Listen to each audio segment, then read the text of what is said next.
طلحہ بن عبید اللہ کہتے تھے کہ نجد والوں میں سے ایک شخص حضرت صلی اللہ علیہ وسلم کے پاس آیا، سر پریشان یعنی بال بکھرے ہوئے تھے۔ ہم اس کی آواز کی بن بناہٹ سنتے تھے اور ہم سمجھ نہیں پا رہے تھے کہ وہ کیا کہہ رہا ہے، یہاں تک کہ وہ نزدیک آن پہنچا جب معلوم ہوا کہ وہ اسلام کے بارے میں پوچھ رہا ہے۔ حضرت صلی اللہ علیہ وسلم نے فرمایا کہ اسلام دن رات میں 5 نمازیں پڑھنا ہے۔ اس نے کہا بس اس کے سوا تو اور کوئی نماز مجھ پر نہیں۔ آپ نے فرمایا نہیں مگر تو نفل پڑھے تو اور بات ہے۔ حضرت صلی اللہ علیہ وسلم نے فرمایا اور رمضان کے روزے رکھنا۔ اس نے کہا اور تو کوئی روزہ مجھ پر نہیں ہے۔ آپ نے فرمایا نہیں مگر تو نفل روزے رکھے تو اور بات ہے۔ طلحہ نے کہا اور حضرت صلی اللہ علیہ وسلم نے اس زکوٰۃ کا بیان کیا۔ وہ کہنے لگا کہ بس اور کوئی صدقہ مجھ پر نہیں ہے۔ آپ نے فرمایا نہیں مگر یہ کہ تو نفل صدقہ دے تو اور بات ہے۔ پھر وہ شخص پیٹھ موڑ کر چلا گیا، یوں کہتا جاتا تھا قسم خدا کی میں نہ اس سے بڑھاؤں گا نہ گھٹاؤں گا۔ حضرت صلی اللہ علیہ وسلم نے فرمایا اگر یہ سچا ہے تو اپنی مراد کو پہنچ گیا۔ صحیح بخاری حدیث نمبر 46۔ طلحہ بن عبید اللہ کہتے تھے کہ نجد والوں میں سے ایک شخص حضرت صلی اللہ علیہ وسلم کے پاس آیا، سر پریشان۔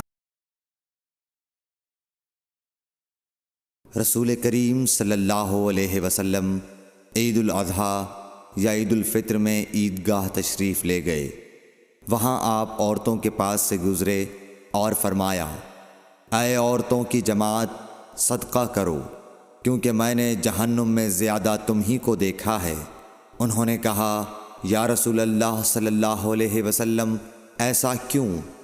آپ نے فرمایا کہ تم لعن طعن بہت کرتی ہو اور شوہر کی ناشکری کرتی ہو، باوجود عقل اور دین میں ناقص ہونے کے میں نے تم سے زیادہ کسی کو بھی ایک عقل مند اور تجربہ کار آدمی کو دیوانہ بنا دینے والا نہیں دیکھا۔ عورتوں نے عرض کی کہ ہمارے دین اور ہماری عقل میں نقصان کیا ہے یا رسول اللہ؟ آپ نے فرمایا کیا عورت کی گواہی مرد کی گواہی سے نصف نہیں ہے؟ انہوں نے کہا جی ہے۔ آپ نے فرمایا بس یہی اس کی عقل کا نقصان ہے۔ پھر آپ نے پوچھا کیا ایسا نہیں ہے کہ جب عورت حائضہ ہو تو نہ نماز پڑھ سکتی ہے نہ روزہ رکھ سکتی ہے؟ عورتوں نے کہا ایسا ہی ہے۔ آپ نے فرمایا کہ یہی اس کے دین کا نقصان ہے۔ صحیح بخاری حدیث نمبر 304۔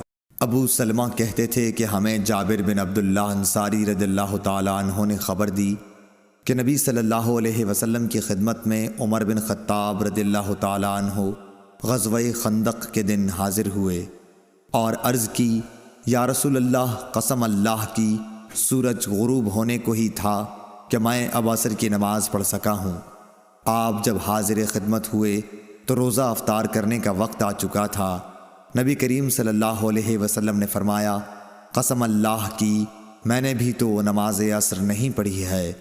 پھر آپ بطحان کی طرف گئے، میں آپ کے ساتھ ہی تھا۔